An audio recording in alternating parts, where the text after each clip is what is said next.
Right on, Bears fans. Another edition of the Chicago Bears podcast coming your way. It's your boy Pat the Designer back at it again. Jason McKie in the building. This is the audio reprieve. We've had some interesting audio the first couple of weeks, and the comments has let us know J-Mac's here to set the record straight and get everything right. We appreciate y'all for sticking through some of the ups and downs that we've had, but of always, mostly ups, man. Y'all know we always up, all the way up. A lot to get to on today's show. Matt Eberflus, the highest odds to be NFL Coach of the Year. I think that is so interesting from where we started. Also, got to talk to J-Mac about the player perspective on schedule release, and he's got some inside information on the punter. Are we talking punter again? I know.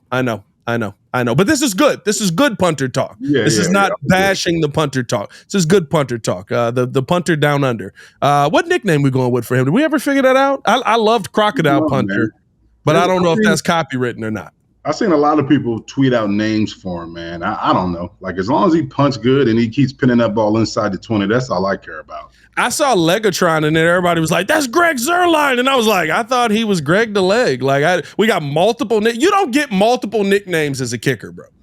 Yeah, but everybody, that's so generic and basic. Legatron. Like, come on, we got to be more creative than that. We're Chicago, man. We're innovative and creative. Like, we got to come up with a better name. You know what I mean? For our punter, man. So I don't know. Y'all let us know in the comments below. Let us know in the comments below. Best nickname for the punter that you've heard or that you've been able to come up with. I ain't gonna lie to you. The Crocodile Punter had me dying. The punter under felt weird. I didn't like that one. I was like, it makes me feel off. What's the other ones that I've heard for him? I've heard Legatron. You ever see a Crocodile Dundee? You know, you're a young guy. You probably never seen Crocodile Dundee. I've seen Crocodile Dundee. I'm a young guy, but I had parents that only watched MeTV and old television. You know what Crocodile Dundee's name was? His name was Mick. Let's call him Mick. Hey, Mick Punt. Mick Punt. Mick Punts. Mick Punts. Mick inside the 20. Mick Taylor inside the 20. I don't know if we can get away with that. I don't know if we'll be able to pull that one off on a broadcast. Just to hear Joniak say that.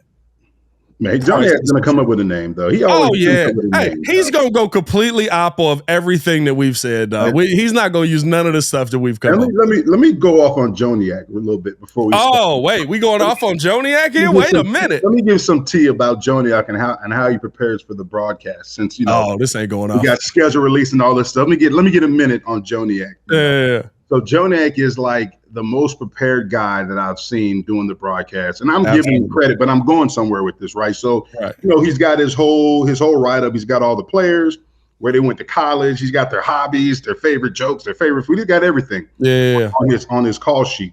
But then he will come to the booth and he'll have like a bag, and I'm like, hey man, we'll send that bag. He's got his own makeup kit. So we're sitting up there, two football guys, me and Tom Thayer. And he has like his, he's all, because he's got to do TV. He does TV before radio. So he goes down on the field and I'm looking at him like, man, what are you doing? Like, what is that? Why you got blush in your bag? Like, he put it on. He's an expert at it too.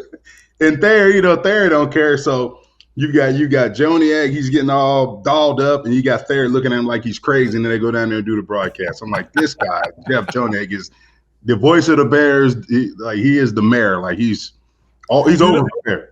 You know what I love about that is he saw himself one time looking greasy on TV and was like, nah, never again, bro. Hey, listen. Yeah, he ain't going.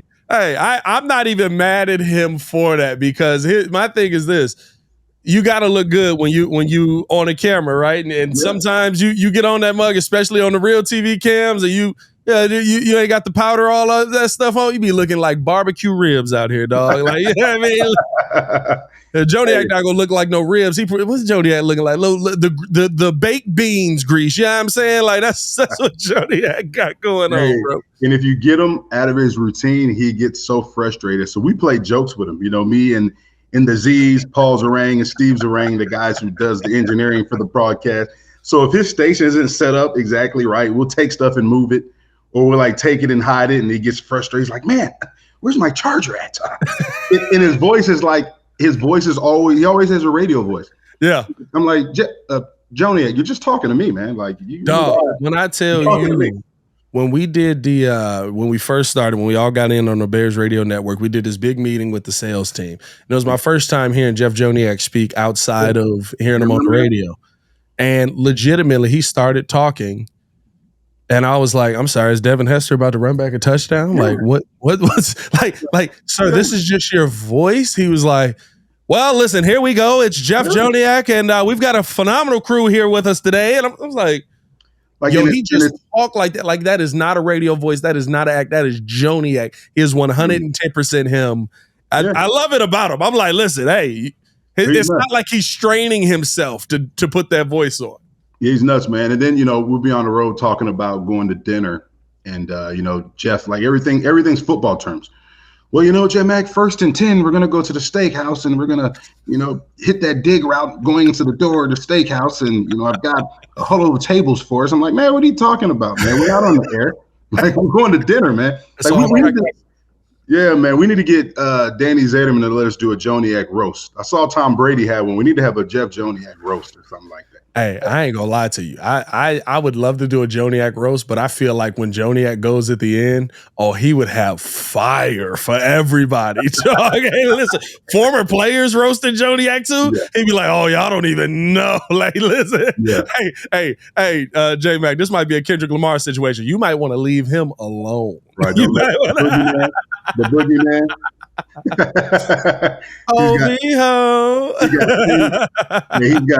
He's got 10 of them held up in stock, like the boogeyman said. Oh yeah, he got straight jokes for days. You might want to leave Jeff Joniak alone, man. Big love to Jeff, man. Still gotta get Jeff back on the podcast. Last time we had Jeff on the pod was when we traded Justin Fields, and it was a great time. EO was struggling a little bit in the back with him, but it was a great time having Jeff on. We had Thayer on. We had, hey, all this digital stuff be getting to people sometimes. You know what I mean? I respect it. I respect it. How'd we get on Fry and Joniak, dog? Like, how did we get there? It's a pod, man. It's a pod. The Bears pod. He's the voice of the Bears, so you got to give him some love. He's done it for a long time, him and Thayer. Shout out to our guy Doug Coletti, who does the stats for us, and Steve Zerang, man. We'll be back this season. Excited to get it started. Are you gonna have better attire this year for those cold weather games? Because I heard you was out there chilly a little bit. No, I was good. Good? I was, man. You know who Lil Z, which is Steve Zerang, he's out there in shorts like he's a soldier. Like he would have been. He want other radio stations to know that we're not scared of the cold. Is that what it is? Yeah, he's out there in shorts and he's holding the boom microphone, and he's out there in shorts and but he pulls his socks up. So I'm like, I don't get it. Like you wearing shorts, but you pull your socks up. Like I don't get that. Just put pants on, dog. Yeah, I don't get it's a crazy invention. Pants. Lil Z.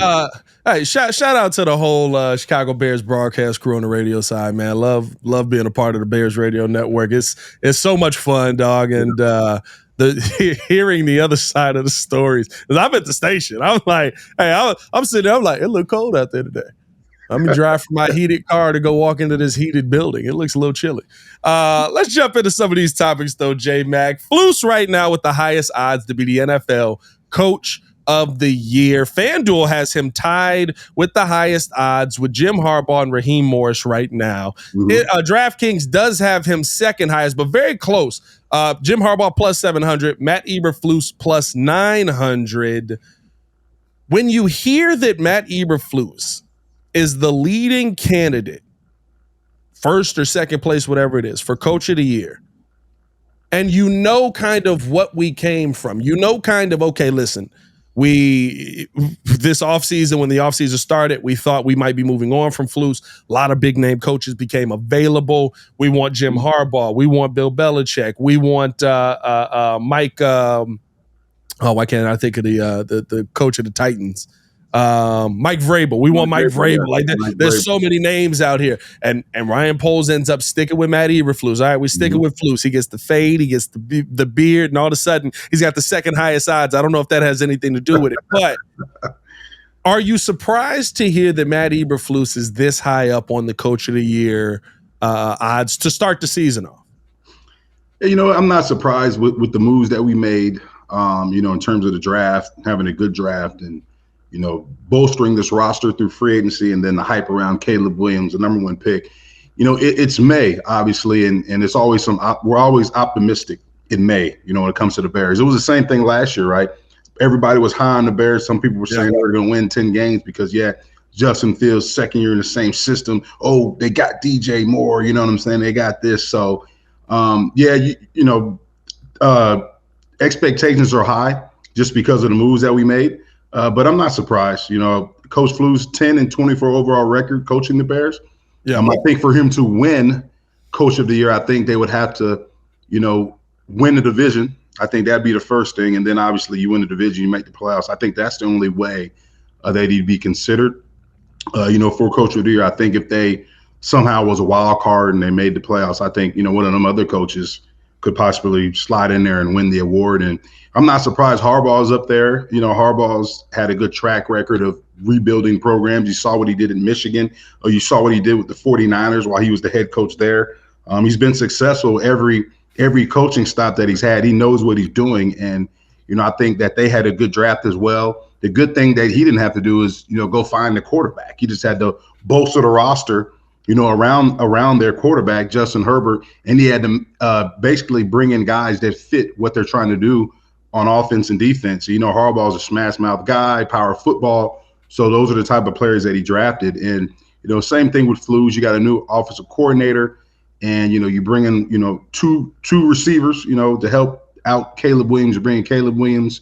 You bring in some free agents along that line on that offensive line. So there's a lot of optimism, as it should be at this time, as it always is. So I'm not surprised to see those odds, in Coach Flus's favor. To your point, and I had to look up last year's Coach of the Year candidates as well, and their odds and stuff like that. Last season, Dan Campbell was plus 900. Sean Payton was plus 1,000. Matt Eberflus and Arthur Smith tied for third with plus 1,400. So to your point, right, very high odds on him even last season to win Coach of the Year. There was high hopes. There was a lot of buzz around him.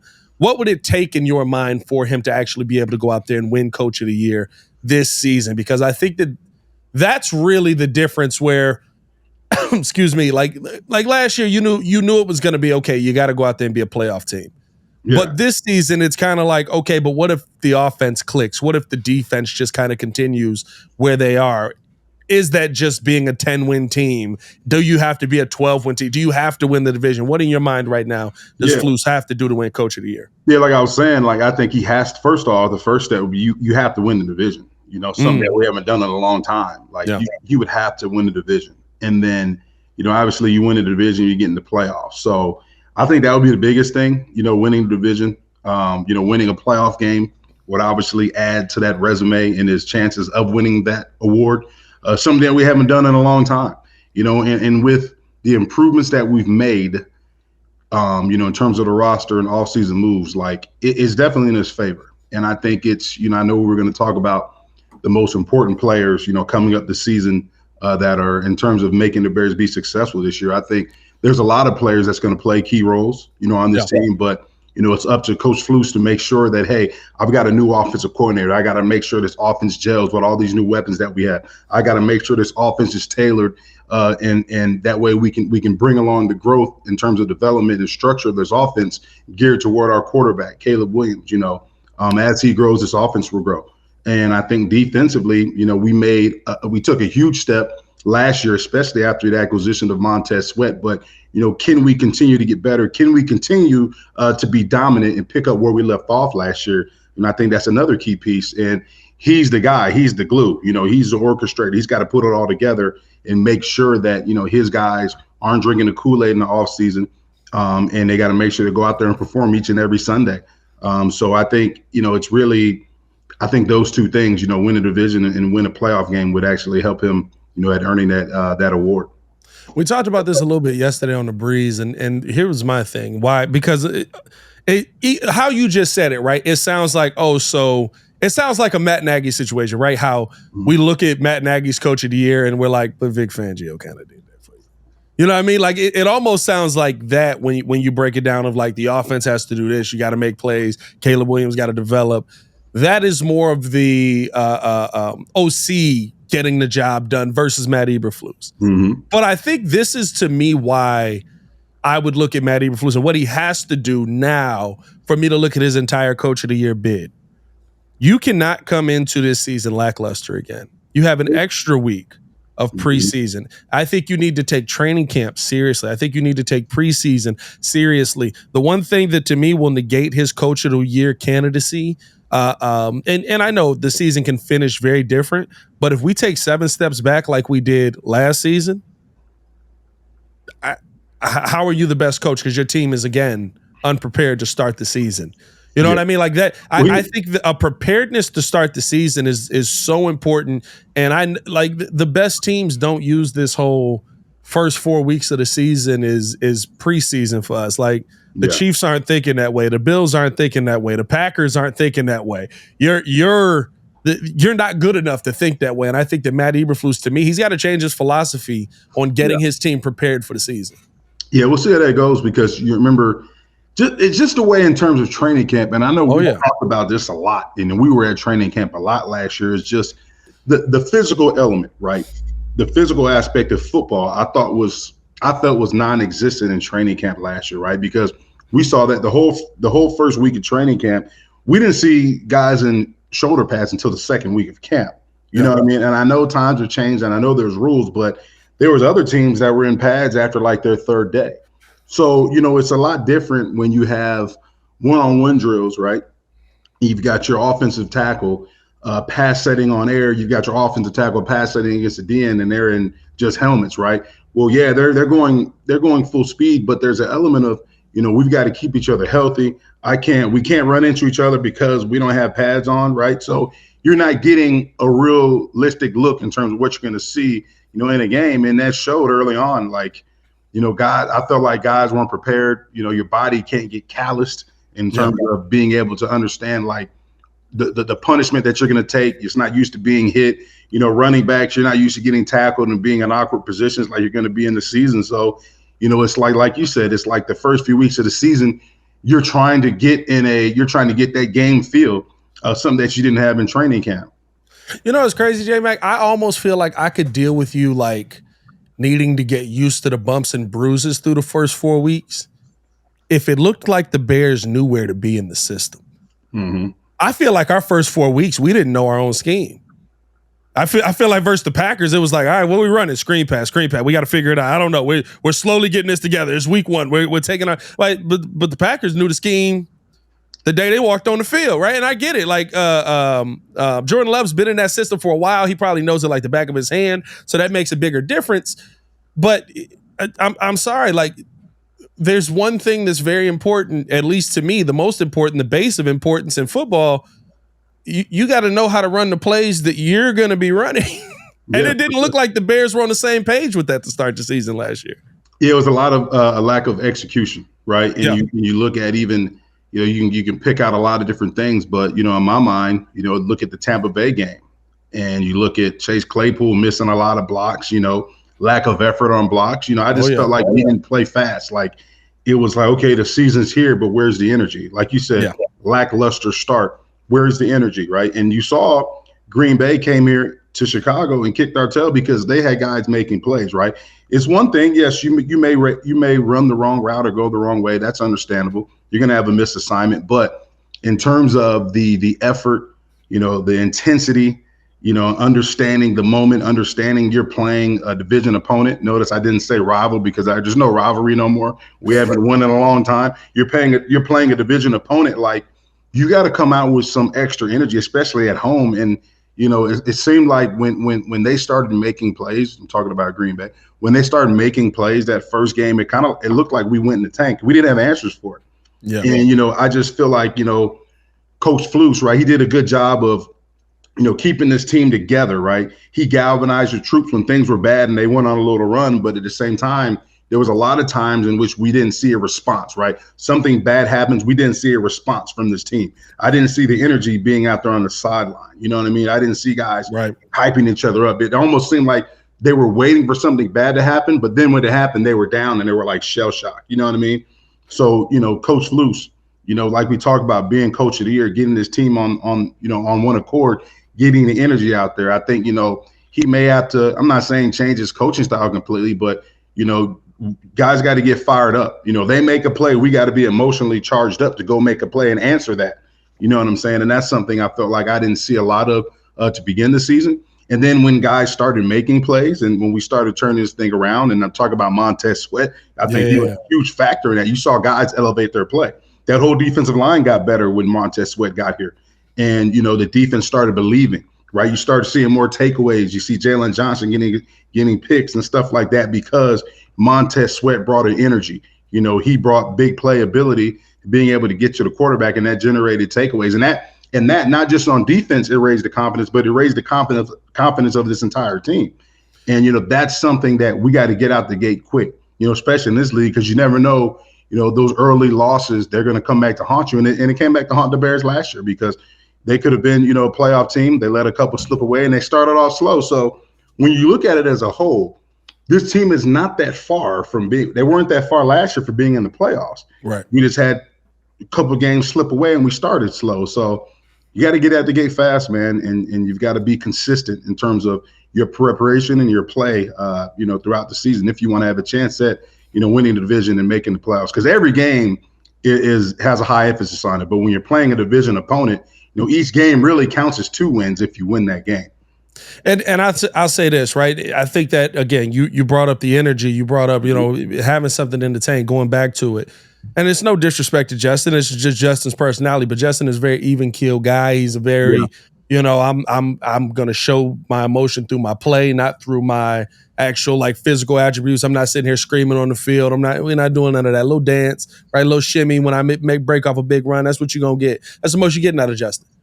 Yeah. I don't think that's coming from Caleb. And I say that to say last season, you saw it reflected. Remember that day we were at camp? Defense is making plays all over. They talking crazy, right? They talking crazy to the offense, and we just like they gonna say anything back? Like they gonna like they ain't said a word. Like it's silent over here. And then the next day they tried to manufacture it, which was Chase Claypool just going absolutely ballistic. Dog. I was sitting there. I was like, he was saying some stuff. He was throwing some what Kendrick called Drake a fan. You know what I mean? Like he was throwing some stuff out there. We was like, oh, they fighting in the locker room? Like that's a little disrespectful. So like it was very manufactured. It wasn't who the team was. I think the identity of this team is going to change a lot this year when you bring in a young man like Caleb Williams, who you saw the raw emotion as he walked on the draft. He said, or walked out to be the number 1 draft pick. He said, I didn't know what I was going to do when I get out there. And just the raw emotion bubbled out and it turned into a scream. I was excited. I was happy to be there. That's the kind of kid that you got coming in here with that mentality. And you add Keenan Allen, right? DJ Moore is a very big, I'm going to let my actions do the talking. Keenan Allen's like, oh, my actions going to talk, but I'm going to talk with you. You know what I mean? So I think that you have a team that's more suited to have that energy, to have, and it'll start early. I fully expect us to see a lot of jawing, maybe some kerfuffles, a little scuffling. Yeah, you know what I mean, a little bit of something at training camp this year. Why? Because I think there's going to be more of a back and forth, and not just the let's let our play do the talking. Yeah, I mean, I think I'm so excited to see this year one-on-ones, the DBs and the receivers. You know, you've got DJ Moore, Keenan Allen, you got a young Rome Odunze. You got Jalen Johnson. You've got Kyler Gordon. You know, Kyler Gordon, Rome, same college, UW, University of Washington. My guy Olin Krutz, who also went there. But then you also have, you know, a young Tyreek Stevenson, who we know is going to be looking to take another step at getting better. And you saw last year him and your guy Chase Claypool, they were fighting every practice. So it's going to be interesting to see. You know, crazy. Yeah, they were going crazy. It's going to be interesting. That's going to be, and you see Jalen Johnson tweeted out a few weeks ago, talking about, I can't wait for practice. And that's something I love about Jalen Johnson, right? He's just the ultimate competitor. You know what I'm saying? And I think that's what makes him so great. Like, you know, we talked about last season, him only having he had 1 interception before last year. And, you know, he knew he was coming in a contract year, bet on himself. But even in practice, like he was going up against DJ Moore. Remember that? He was lining up against DJ Moore every single rep. And that's how you make each other better. Iron sharpens iron. Like, you want to be the best, you got to go against the best. So, you know, I can't wait to see that. And, you know, I would love to see in one-on-ones, you know, this year, I would love to see, like, Montez Sweat going up against Braxton Jones a lot. If I was Braxton Jones and I wanted to get better, I would say, hey, I want to go against Montez Sweat in one-on-ones a lot, just to make, sharpen my game and to help my development. So it's going to be a lot of exciting, a lot of training camp battles that we'll see this year in training camp. Hey, I hope it does help his development, boy, because I remember Joniak showed up and he did that last year, and we was just like, ooh. He was like, no, Braxton got some things to learn. He was like, you think? No, but the one thing I think for me, if I could take it, and all of this does go back into Flus being coach here, right? Like, we're just talking about raising that intensity, because I think that raises the intensity that you see on the field. Yeah. That raises the intensity that you see when the season gets here. And I talked about this, right? Because when we talking about like the trio of wide receivers and who's the best, who's got the best trio in the NFL, I'll say this: you've got a trio right now that is going to get the best work. You've got a quarterback right now that is going to get the best work this season defensively versus his own team.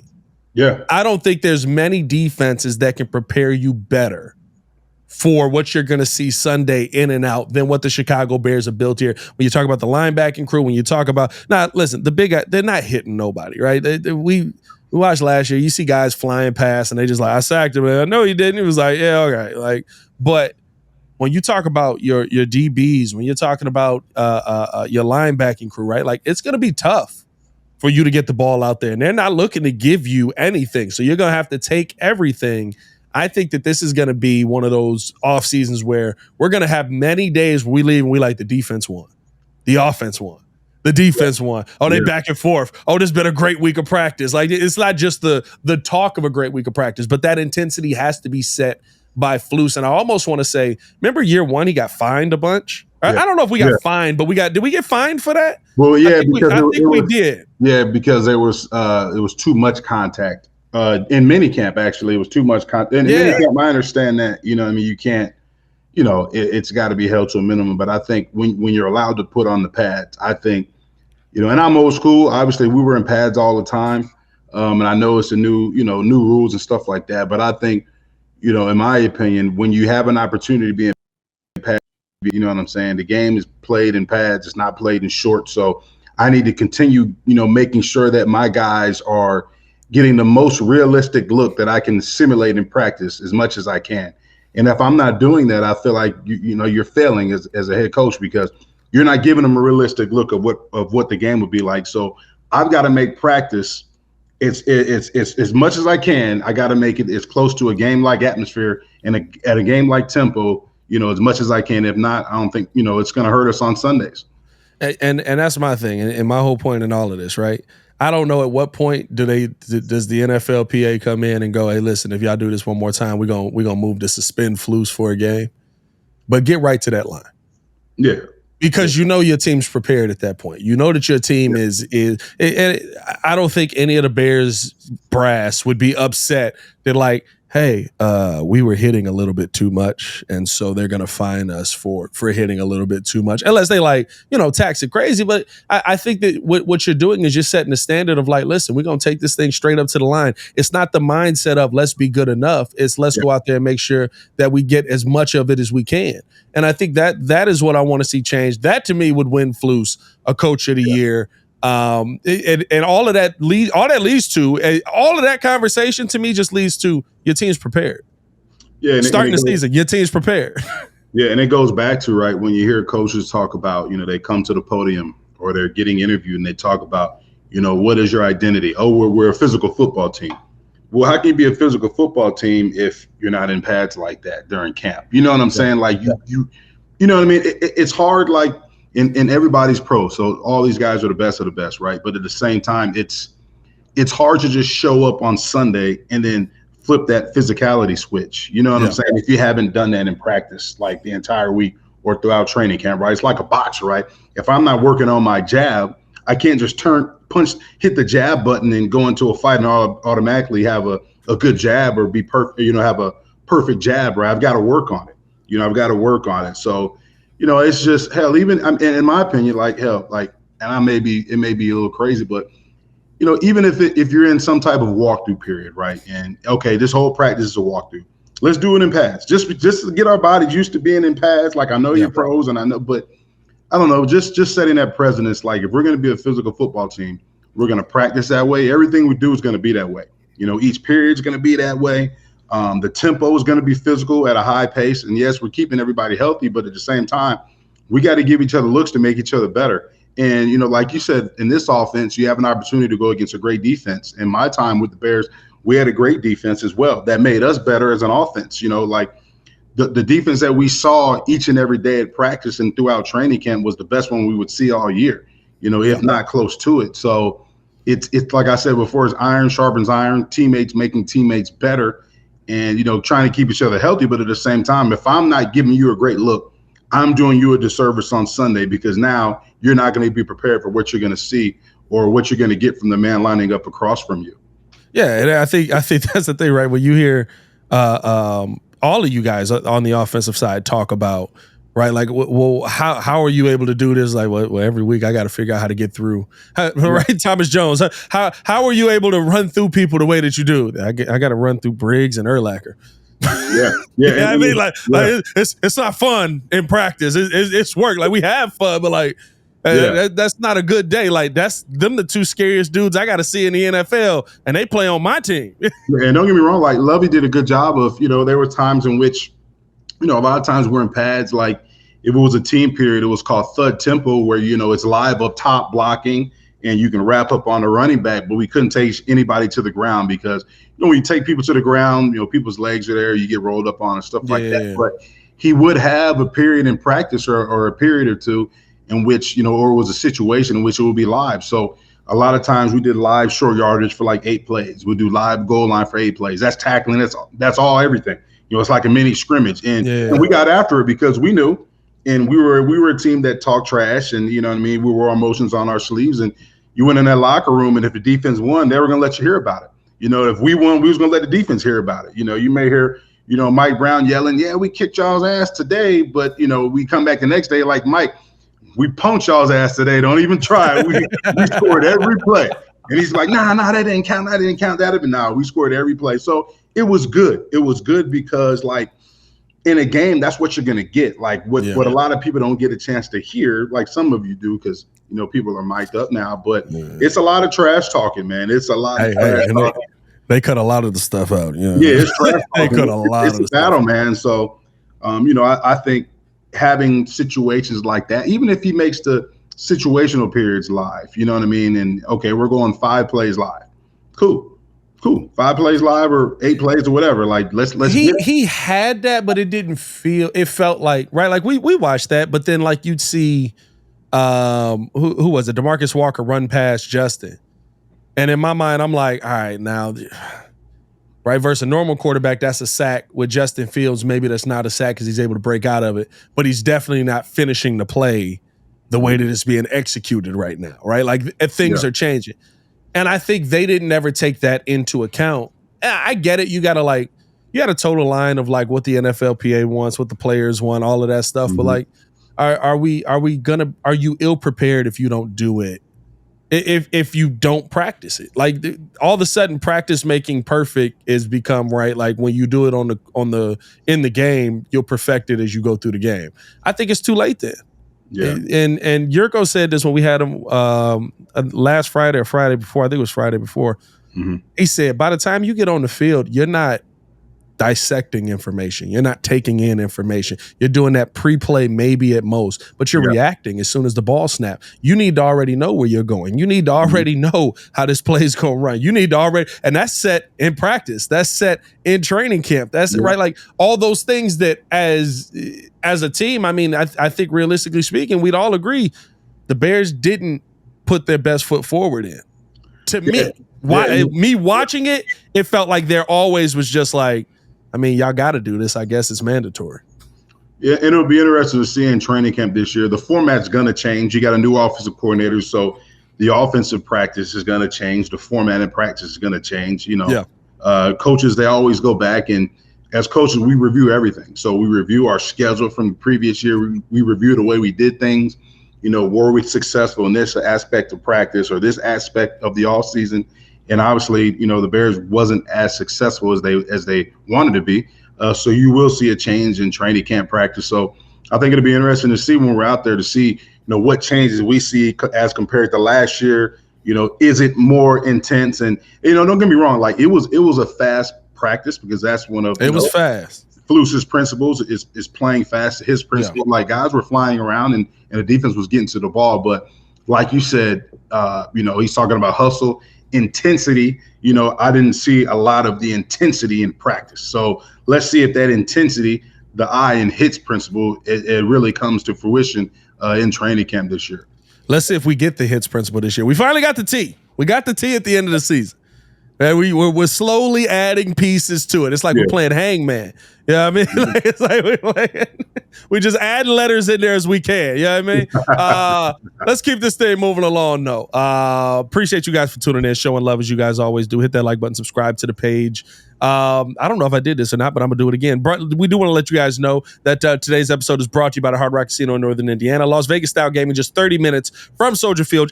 Exit 6, right off of I-80. 94. All right.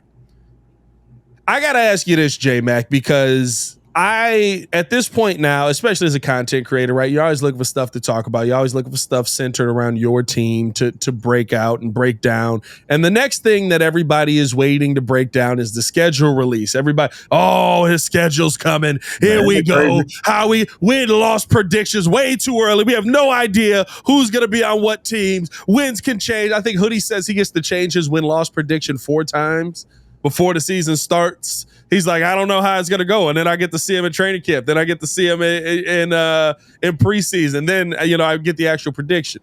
Do players care about the schedule release like we do? Like what is, I've seen clips where it's like everybody's sitting around listening to the schedule, but I don't know if y'all care as much. The thing that we really looked at that I can recall, well, I'll speak in terms of myself. I looked at, the warm weather teams, were we playing them late in the season? Especially away. Like you want to play them teams away because you know what it's going to be here. You're going to be frostbitten. It's going to be frozen. It's going to be like, hey, but if I get a chance to go out to Arizona in November and play out there, you know what I mean? Go to San Fran out there in November and December. We were excited because we get to escape one of these cold weather games. So we look at things like that. A lot of guys will look at the schedule too and look at it. Okay, bam, my college teammate plays for the 49ers. Like, I can't wait. I'm gonna call him right now, talk trash. Hey man, we're gonna see you. We're gonna see you on this date. You know what I mean? So I think that was the main takeaway that I got from a lot of guys in the locker room, getting opportunity to play against, your friends, former college teammates, right, your buddies who, you may have golfed with, in the off season or spent vacation with. Now you got to, put your helmet on to go against that person. But I think the main thing is we looked at is, the cold weather games compared to warm weather games. If we're going to be out in San Diego in November, we're like, oh yeah, this schedule's beautiful. It's perfect, man. We're going to be in San Diego, in the middle of December, and not have to be a Soldier Field in that frozen tundra. So I think that's the main takeaway I get from the schedule release. And I don't think, some guys, I can't speak for all the guys, but for myself, I never really looked at a schedule and said, okay, win, loss. You know what I mean? Ain't no guy going to sit here and say, oh, we're going to lose to the 49ers on this day. We're going to win this game. We didn't look like that. Right. Y'all not doing the win-loss prediction. Did you guys do kind of, I guess, did the order mean anything to you? Because to me, I think when you look at the order of how you play teams, of course, it's talked about playing the warm weather teams later in the year, so that's always great. But you look at the order of when you play teams and you're like, okay, we got kind of a stretch here. We're like, I expect those guys to have 5 wins by the time we play them at the end of the year. You know what I mean? Or did you look at it kind of like that where it's like they're not very good and we got 3 teams that aren't very good? We should be able to get those. No, because in this game, you can't take any team for granted based upon what they did last year. Every team's different. I mean, look at the Houston Texans. They made a huge jump. You know what I mean? Yeah. With a rookie head coach, rookie quarterback. You know what I'm saying? So you can't look at that and say, okay, Arizona was terrible last year, or the Panthers were terrible last year, and everybody's cracking jokes about them on how the Bears, we ski masked them and took all those. They were terrible last year. Yeah, they were terrible last year. I'm saying everybody's, we're still joking about it now. I joke about it all the time, and I put my ski mask on. I said that's what Poles did, to the Panthers. But at the same time, just because they were terrible last year, and everybody's riding off Bryce Young, well, he can come out this year and light the league on fire. It's just a matter of when teams gel. You get the right people in there. You get the right leaders in there. Like I said, you analyze your team and what you did bad, and which the Panthers did pretty much everything bad. But, they try to figure out a way to right the ship and turn things around. So we didn't look at that and say this team's bad, because you never know, man. Like, a team that you don't expect will come out and they'll rip off 5 straight wins. And everybody's talking about, oh, man, like this guy's coach of the year. You know what I'm saying? He's a candidate and all this stuff. Like, you never know, man. Everybody's professional. Everybody's the best of the best. You got the best coaches in the game. The best trainers, the best doctors, the best strength coaches. You're surrounded by world-class people who are at the best at their job at every position. So, things can change in a matter of a few games.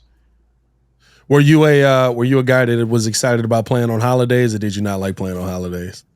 I didn't. I actually, you know what? I think I thought it was cool playing on like holidays, because growing up as a kid, you watch the Thanksgiving Day games. Yeah. Like, you watch the games on Christmas, you know what I'm saying? And then all of a sudden, like, I'm actually playing, I'm playing. And I can recall, growing up and watching John Madden with the turducken and handing out the legs to the guys, handing it out to Emmitt Smith and Michael Irvin and Troy Aikman.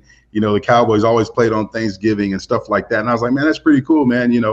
It'd be exciting to actually have an opportunity to play on one of those holidays. And I did. I played on a lot of, a few holidays. So, I think it was pretty They didn't have Christmas Day games when y'all played, did they? Yeah, we did. I think we played, matter of fact, we played Green Bay up in Green Bay, 05. I want to say it was Christmas Eve. Christmas Eve, I remember. But it was a regular Sunday, right? Yeah, it wasn't like they Sunday. moved it around. Like, now the NFL now said, hey, screw the NBA. Y'all get what y'all get. We go to the NBA, man. Hey, we putting games on. Oh, it was Christmas. I think Christmas this year is on a Thursday or a Wednesday or something like that. Yeah. Like, hey, 12 o'clock game, 9:30 game. Like, wait a minute. Oh, LeBron's playing? Oh, LeBron and AD, they're playing? Oh, yeah. Move the game. Yeah, same time slot too. Yeah. Same time slot.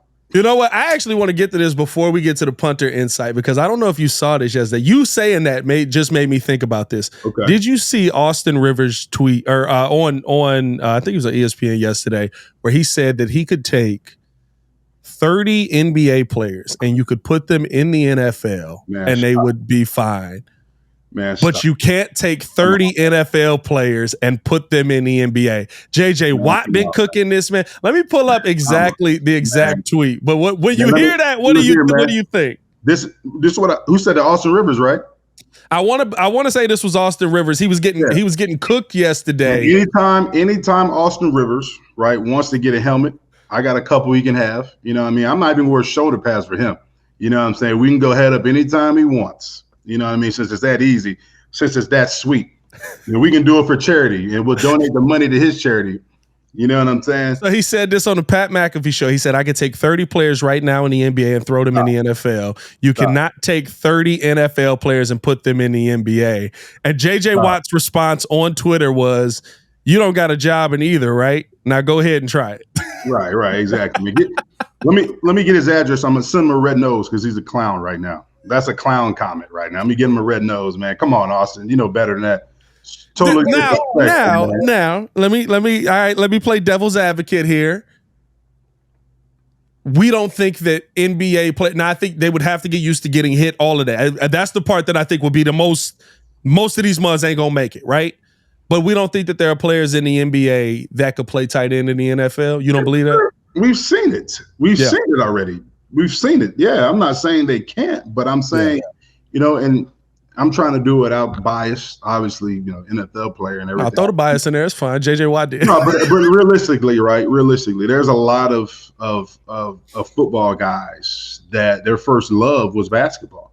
Yeah. You know what I'm saying? And I think it was it's either Trevon Dexter or Zach Pickens. I can't recall, but their first love was basketball. Like they started playing basketball, and the football coach came and took them off of their high school basketball team and said, hey, come play football. So, it's a lot of, and there is some guys in the NBA that could, come in and be successful in football. But I think 30 might be crazy. 30 is crazy. Yeah, man, come on, man. What's Trae Young going to play? Well, I would assume he meant the bigger guys, right? I would assume that he meant like probably your power forward. Oh, it was Anthony Davis, man. Come on, man. Jokic is too slow, man. Jokic can't play no tight end. Come on, man. He can't play tackle. His feet are too slow to play left tackle. I think that's what makes it tough, right? It's such a different NBA now that it makes it tough to me to believe, because like LeBron is the guy my mind instantly goes to, right? And LeBron's 39, but like LeBron was the guy that I was like, LeBron could have played tight end in the NFL. I fully believe that. Played football. But there's not a lot of dudes built like LeBron. And that's kind of my thing, right? Like you have to have, and not to say NBA guys don't, but like, are we saying that there are two guards in the NBA that have elite speed? Like there's that many guys in the NBA that have like 4.3 speed, and I'm sure there are some, but like you got to have 4.3 speed, good feet, good hands, good hand-eye coordination. I get it. Like a lot of the stuff will translate over, but then after all of that, you got to get hit. That's what I think. I don't know about that. I think there's more NFL players that, like, to me, if Micah Parsons focused on the NBA, he could have been in the NBA. Yeah. Like he's got that. What is he, 6? Well, he'd probably be a little undersized. What is he, 6'6", 6'5"? Yeah, he'd have to be a small forward. I don't know. That's tough. Yeah, but you look at it like this. I think a lot of NBA guys, when they give you an honest answer about them possibly playing in the NFL, a lot of them guys started out playing basketball. Anthony Edwards started out playing football. Yeah, Anthony Edwards played football as well, and a lot of them guys is like, man, I wasn't trying to get hit like that. I'm going to have a longer career in the NBA because I'm not getting punished like that. You know what I'm saying? Yeah. But I just feel like, there's a lot of NFL guys, and I've seen it, they can play basketball. Don't get it wrong. Like, oh, yeah. They have the talent to play in the NBA. Like, they're that skilled at basketball. And they're athletic. You know what I mean? So, for me, everybody talks about, what sport has the most elite athletes, and, or which sport has better athletes, and I'll say football, just because, like, it's one thing basketball, right? You can jump, you can move, you can dunk, but in football, in terms of like a lot of things you have to do, change of direction wise, like you have to do in basketball, you do in football, but at the same time in football, you got to do it while getting hit. You know what I'm saying? Yeah. You got to get hit, tackled, and then line back up and do the same thing. You know what I mean? I would say you guys' endurance to me has to be more. Your mental has to be a lot tougher. Your get up and do it again has to be a lot tougher, because in the NBA, there's not that hit element. I think athleticism-wise, we've seen dudes in the NBA do stuff that I don't know if regular dudes in the NFL could do. Well, look here. I've seen a regular dude at the rec center do a lot of the way these guys are dunking in the NBA. Everybody can go between their legs now. If you got you see a lot of regular people playing pickup games of basketball. Yeah. You don't see a lot of guys, okay, let's go play pickup football unless it's Turkey Bowl on Thanksgiving. You know what I mean? Like that, no. So, hey, J-Max, I'm gonna send him a red nose. Don't ever do that again, please. Hey, or at least you get on the field. That would be the thing. Anytime he wants to do it, I'm ready right now. Any day of the week that ends in Y, I'll come to your city as well. I'll give you my helmet. I don't even need one for you. I wonder where he's at. I wonder if he's in LA still. I mean, his pop's from here, so I don't know how much time he spent here. But hey man, I had to bring that up just to see the NFL players' reaction to it, because listen, there was vitriol on Twitter yesterday from some. Don't disrespect us like that, man. Come on, don't even do that.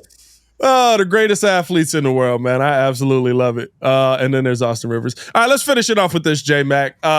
You've got some interesting insight on Tory Taylor, our new punter that everybody has been losing their mind over. I'm glad that the punter talk has died down, but you've got some positive information on this young man.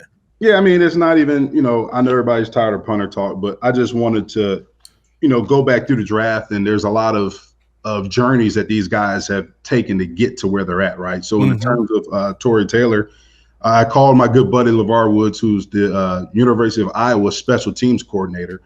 And, he's one of the guys who actually found Tory Taylor. And, him being from Australia, Coach Woods, 27-hour trip one way to go to Australia just to watch this guy work out, just to watch Tory Taylor work out. So Tory Taylor was a part of a company called Pro Kick Australia, in which he was saying that this company, they work with specialists, they work with the kickers, they work with the punters and stuff like that, and they try to give them an opportunity to come over here to the States and go to college and play pro ball. And he said himself and then the special teams coordinator from TCU, in which I forgot his name, were the only two guys that actually, traveled to Australia to see these guys. A lot of these guys are recruited off, video and stuff like that. But he went there, seen this guy kick, and he was amazed by him. And this guy endured a lot of things when he came over to the University of Iowa. Was during COVID. So here's a new guy coming over from Australia, coming over here during COVID, and that's his first impression of America.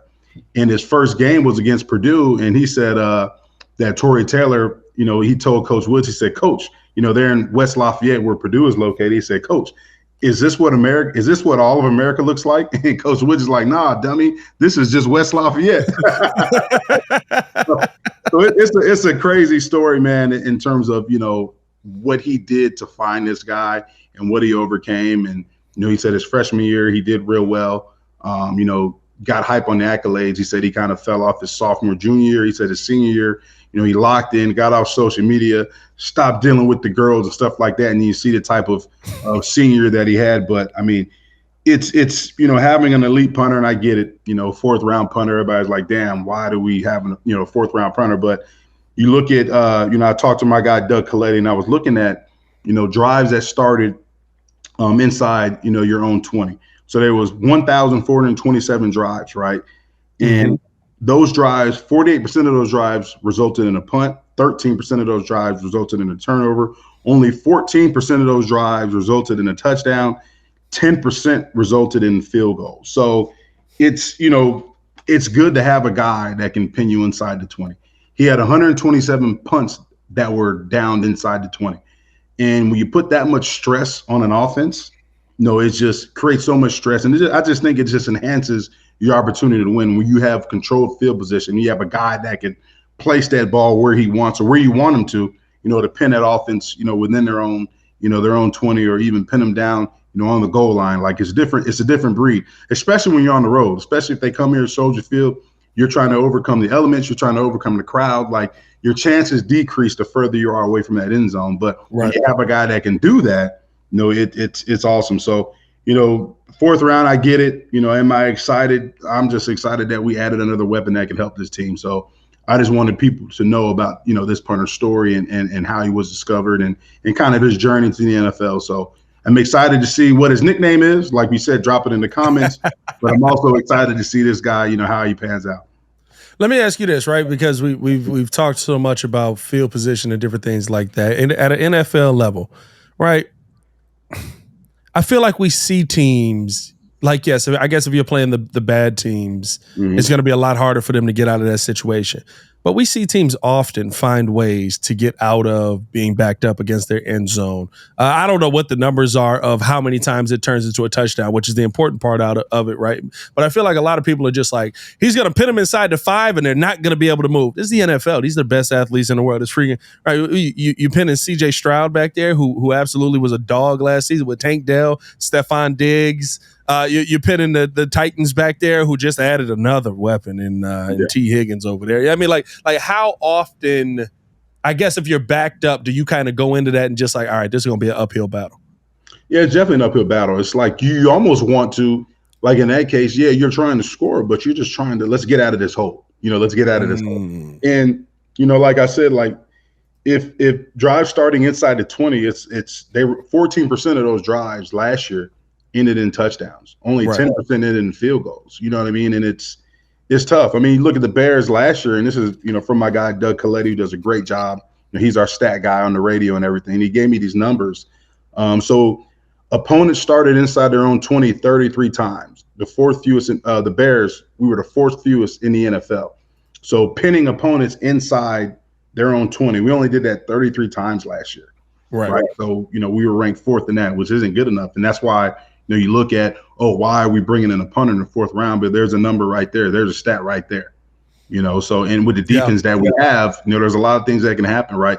It's most of the teams are going to try to get at it whole, especially the closer they are to their own end zone, right? They're going to run the ball. So you, as a defense, you can almost dictate to that offense, and you kind of know what they're going to do, right? And then as they get out of that hole, the chances increase of them opening up that offense. But they want to get out of that hole. So if we can give our offense great field position, you know what I'm saying, by pinning that opposing offense within their own 20-yard line, it just increases everything. It increases our chances of scoring. It decreases their chances of scoring, and we're just controlling field position. So I think that's why that pick was made. And you heard Poles talk about it when we listened to him on, I think it was Pat McAfee the other day. He said that he didn't feel like Taylor was going to get past the fourth round. He didn't feel like he was going to be available that much. And, obviously he took into consideration, what they did, in terms of as a unit, in terms of punting last year. They had to improve in that aspect. And he felt like this was the guy that could be a difference maker in doing that. Yeah, and listen, at the end of the day, I think here's the thing. He's here now. I could care less. Would I have spent the fourth round pick on a punter? No. They did. It is what it is. They also traded back in and got Austin Booker, who I think is an absolute freaking dog. So I'm very happy with the draft overall. Was I stunned when he did it? Yeah. But there is an importance to it. And I think the one thing about it is you don't notice the importance when it's not something that an emphasis is put on. Right. But you do notice it when it helps you win a lot of games. When somebody's got to go 95 yards on the number one defense the last 7 weeks of the season last year, that's going to make things a lot harder than if they got to go 40, 50. You know what I mean? And Trenton Gill had us with a lot of short punts last year. Let's just say that. It was close games. You know what I mean? Close games. If you have a weapon in which, it's a one-score game, you're about a field goal, and you can pin them inside their own 20. I mean, that's huge. It's huge. It's huge. Absolutely. We're going to make them earn it. We ain't going to give them anything. We're going to make them earn it. Hey, and that's what I want to see the Bears do, man. Make everybody earn everything this year, including the people on this team. We've kind of come full circle. I think this is, again, Flu setting the mindset, right? Setting the mindset right now of everybody's got to earn everything. And I think that this is man, I can't wait for the season. We got schedule release coming probably next week. I think they said about March 15th that's supposed to be coming out. So that's next week. So that'll be exciting to be breaking down. We'll get into all of our schedule predictions. We're going to lose our minds. Here we go. The Bears are going 17-0. How many did you have them winning last year? Be honest. How many did you have them winning? I think I said I have them winning 9. Yeah. But I could see them winning. No, maybe I said less. I think I said I had them winning 8, but I could see them winning 10. Yeah, I think I had them winning 10 last year too. And I feel like that was a solid predict. We got to see if we can pull that from last year. Go find those old podcasts and bring those back up so that we can see how right or wrong we are. Because I know I was like, I'm going to say 8, but you can't tell me you don't see 10. And that's kind of like how that's how the season played out. We should have won 10.